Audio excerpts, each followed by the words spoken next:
ರಾಣಿ, ಏನವ್ವ ನಿನ್ನ ಗಂಡನ್ನ ಪಡ್ತಿಂದ ಕೆಳಗಿಳಿಸ್ಬಿಟ್ಟೆ ಅಲ್ಲ. ಈಗ ಅಣ್ಣ ಪಟ್ಟು ಕೂರ್ತಾನೆ, ಪ್ರಮಾಣ ವಚನ ಸ್ವೀಕಾರ ಮಾಡ್ತಾನೆ. ರೆಡಿ ಮಾಡ್ಕ. ಬರ್ಲಾ?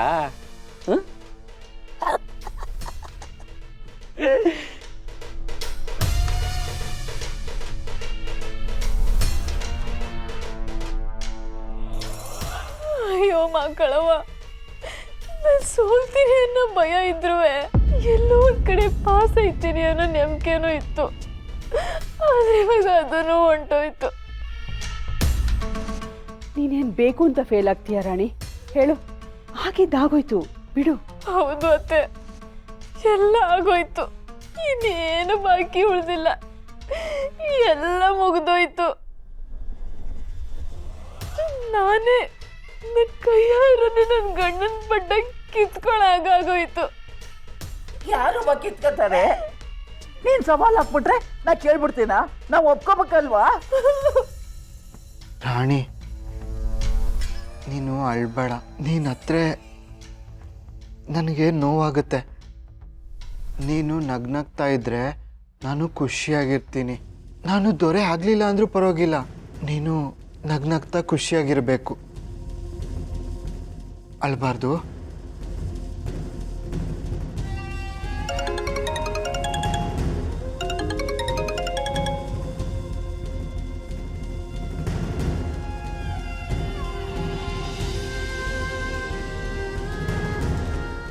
ಅಯ್ಯೋ, ಅಣ್ಣ ಫೋನ್ ಮಾಡ್ತವನೆ, ನಾನು ಹೆಂಗ್ ಮಾತಾಡ್ಲಿ ಇವಾಗ? ರಾಣಿ, ಮನ್ಸಿಗೆ ಸಮಾಧಾನ ಮಾಡ್ಕೊಂಡು ನಿಮ್ಮ ಅಣ್ಣ ಹತ್ರ ಮಾತಾಡು. ರಾಣಿ, ಅಣ್ಣ, ಯಾಕವ ಅಳ್ತಿದ್ಯಾ? ಅಂಥದ್ದು ಏನಾಗೈತೆ ಅಂತ ಕೇಳ್ತೀನಿ ನಾನು. ನನ್ನ ತಂಗಿ ಸೋತಿಲ್ಲ ಕಣವ, ಗೆದ್ದವಳೆ. ಮೊದಲೆಲ್ಲ ಪರೀಕ್ಷೆ ಅಂದ್ರೆ ನೀನು ದೂರ ಹೊಡ್ತಿದ್ದೆ. ಅಂಥದ್ರಾಗೆ ನೀನು ಪರೀಕ್ಷೆನ ಎದುರಿಸ್ಬಿಟ್ಟು ಬಂದಿದ್ಯಾ. ರಿಸಲ್ಟು ಪಜಲ್ಟ್ ಎಲ್ಲ ಬುಟ್ಟಾಕು, ನೀನು ಭಯನೆಲ್ಲ ದಾಟಿ ಪರೀಕ್ಷೆ ಕೊಟ್ಟು ಬಂದೆ ನೋಡು. ಅದಕ್ಕಿನ್ನ ಇನ್ನೇನು ಬೇಕು ಹೇಳವ? ಏನು ಬೇಕು ಹೇಳು? ಕೊಡಲಿ ರಾಣಿ. ಅದಕ್ಕೆ ನಿನ್ನ ಪರಿಸ್ಥಿತಿ ಏನಾಯ್ತು ಅಂತ ಅಣ್ಣಂಗೆ ಗೊತ್ತಿಲ್ಲ. ನನ್ನ ಗಂಡನ ಪಟ್ಟ ಆಡೋ ಇಟ್ಟು ನಾನು ಈ ಪರೀಕ್ಷೆ ಬರ್ದಿವ್ನಿ. ನಾನು ಪಾಸ್ ಆದ್ರೆ ಮಾತ್ರ ನನ್ನ ಗಂಡನ ಪಟ್ಟ ಉಳಿತಿತ್ತು. ಆದ್ರೆ ಇವಾಗ ಅನ್ಯಾಯವಾಗಿ ನಾನೇ ಕಿತ್ಕೊಂಡ್ಬಿಟ್ನಲ್ಲ. ಅದಕ್ಕೆ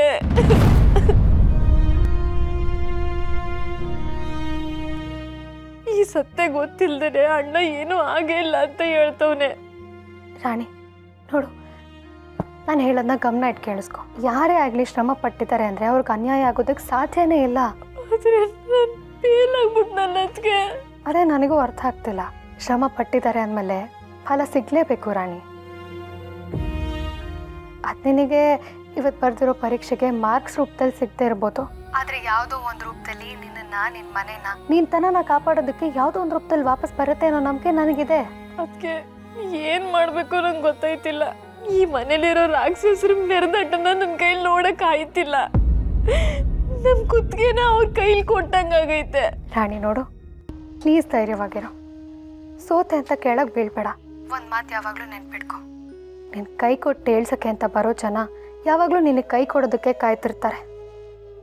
ಗೆಲುವು ಅನ್ನೋದು ಸಂಭ್ರಮಕ್ಕೆ ಕಾರಣ ಇರ್ಬೋದು, ಆದರೆ ಸೋಲು ಅವಲೋಕನಕ್ಕೊಂದು ದಾರಿ. ನೀ ಹೆದರಬೇಡ ರಾಣಿ. ನಿನ್ನ ಸ್ವಾಭಿಮಾನಕ್ಕಾಗಲಿ ನಿನ್ನ ಸಂಸಾರಕ್ಕಾಗಲಿ ಯಾವುದೇ ರೀತಿ ಧಕ್ಕೆ ಬರುತ್ತೆ ಅಂತ ನಮಗೆ ಗೊತ್ತಾದರೆ ನಿನ್ನ ಜೊತೆ ನಾವಿರ್ತೀವಿ. ಸರಿ ಅದಕ್ಕೆ.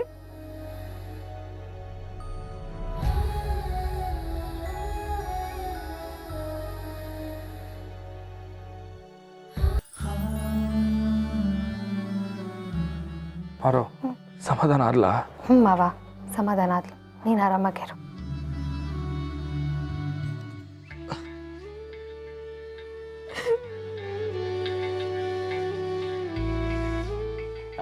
ನಮ್ಮ ರಾಣಿ ಅದಕ್ಕೆಲ್ಲ ತಲೆ ಕೆಡಿಸ್ಕೊಳ್ಳಲ್ಲ. ಫೇಲ್ ಆಗಿರೋದು 2 ಮಾರ್ಕಿಂದ ಅಲ್ವಾ? ಅದು ಒಂಥರ ಪಾಸ್ ಆದಂಗೆಯ ಅಲ್ವಾ ಶಾರು?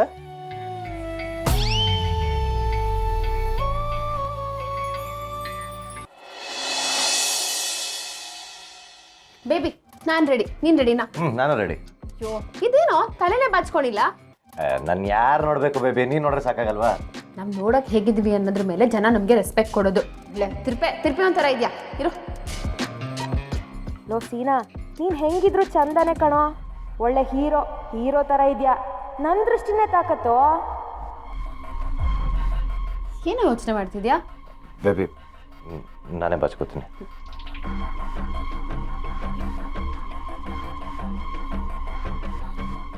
ಹೋಗೋಣ. ಎಲ್ಲೋ ಒಂಟಾಯ್ತ ಸವಾರಿ. ಒಂದು ಮುಖ್ಯವಾದ ಕೆಲಸ ಇತ್ತು, ಹೋಗ್ತಾ ಇದ್ದೀವಿ. ನಿನಗೆ ಯಾವುದೇ ಮುಖ್ಯವಾದ ಕೆಲಸ ಇದ್ರು ಅದನ್ನ ನಾನು ಮಾಡಬೇಕಲ್ವಾ? ಯಾಕೆ ಮಾವ, ನಾನಿಲ್ವಾ? ಬೇಬಿ ಒಳ್ಳೇದು ಕೆಟ್ಟದು ನಾನೇ ತಾನೇ ನೋಡ್ಕೋಬೇಕು. ಯಪ್ಪ ಸ್ವಾಮಿ, ತಾವು ತಮ್ಮನ್ನು ನೋಡ್ಕೊಂಡ್ರೆ ಸಾಕು, ನನ್ನ ಮಗಳನ್ನ ಬೇರೆ ನೋಡ್ಕೋತೀರೋ? ಅಪ್ಪ, ನಿಮ್ಗೆ ಎಷ್ಟು ಸಲ ಹೇಳಿದ್ರು ಅರ್ಥ ಆಗಲ್ಲ ಅಲ್ವಾ? ಬಿಡು ಬೇಬಿ, ಇದೆಲ್ಲ ನನಗೇನು ಹೊಸ್ತಲ್ಲ. ಈ ಥರ ಮಾತೆಲ್ಲ ನಮ್ಮ ಅಪ್ಪನ ಕಡೆಯಿಂದ ತುಂಬಾ ಕೇಳಿದ್ದೀನಿ. ಎಷ್ಟೇ ಆದರೂ ಮಾವ ಅಲ್ವಾ ಹೇಳ್ತಿರೋದು, ಹೇಳಿ ಬಿಡು. ಮಾವ, ನೀವು ಬೈತಾನೆ ಇರಿ, ನಾನು ಮಾಡಬೇಕಾಗಿರೋದು ಮಾಡ್ತಾನೆ ಇರ್ತೀರಿ. ಬಾ ಬೇಬಿ. ಇವಾಗ ಎಲ್ಲಿಗೆ ಹೋಗ್ತೀರಾ ಅಂತ ಹೇಳದೇನೆ ಹೋಯ್ತಾ ಇದ್ದೀರಾ? ಮಾವ, ಜೀವನದಲ್ಲಿ ಯಾವುದೇ ಕಾರಣಕ್ಕೂ ಸಾಲ ಉಳಿಸ್ಕೋಬಾರ್ದು ಅಂತಾರೆ. ಬೇಕಾದ್ರೆ ದುಡ್ಡಿನ ರೂಪದಲ್ಲಿರೋ ಸಾಲ ಬೇಕಾದ್ರೆ ಉಳಿಸ್ಕೊಬಿಡಿ. ಆದರೆ ಆಗಿರೋ ಅವಮಾನ ಯಾವುದೇ ಕಾರಣಕ್ಕೂ ಉಳಿಸ್ಕೋಬಾರ್ದು. ಒಂದಿಬ್ರಿಗೆ ವಾಪಸ್ ಕೊಡೋದು ಬಾಕಿ ಇತ್ತು, ಹೋಗಿ ಕೊಟ್ಬಿಡ್ಬತ್ತೀವಿ. ಹೆಂಗೆ ಕೊಡ್ತೀವಿ ಅಂದರೆ ಮುಂದಿನ 3 ಜನ್ಮ ಮುಟ್ಟು ನೋಡ್ಕೋಬೇಕು, ಹಂಗೆ ಕೊಡ್ತೀವಿ. ಬಾ ಬೇಬಿ.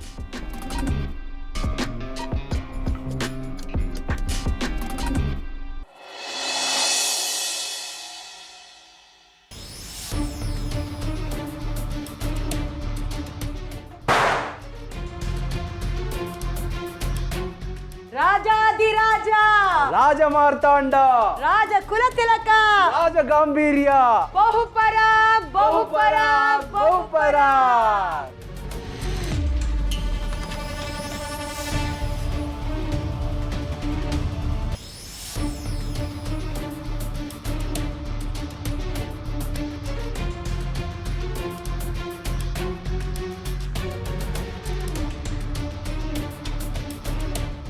ರಾಣಿ, ನಿನ್ನಂತೋಳಿಗೆ ಓದು ತಲೆಗೆ ಹತ್ತಲ್ಲ ಅಂತ ಅವತ್ತೇ ಹೇಳಿದೆ.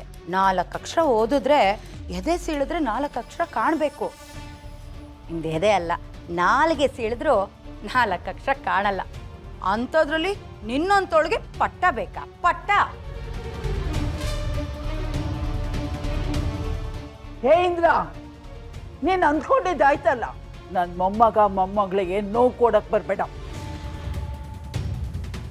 ಅಯ್ಯೋ, ನಾನೇನು ಒತ್ತಾಯ ಮಾಡಿಲ್ಲ ಅಜ್ಜಿ. ನಿಮ್ಮ ಮೊಮ್ಮಗಳೇ ಸವಾಲ್ ಹಾಕಿದ್ಲು. ಮಾಸ್ತಿ ಕೊಪ್ಪಳು ಸೊಸೆ ಆಗಿ ನಾನು ಆ ಸವಾಲನ್ನ ಸ್ವೀಕರಿಸ್ಬೇಕಲ್ವಾ? ಅದಕ್ಕೆ ಆ ಸವಾಲಲ್ಲಿ ನಾನೇ ಗೆದ್ದಿದ್ದೀನಿ ಅಂತ ಹೇಳೋದಿಕ್ಕೆ ಬಂದು.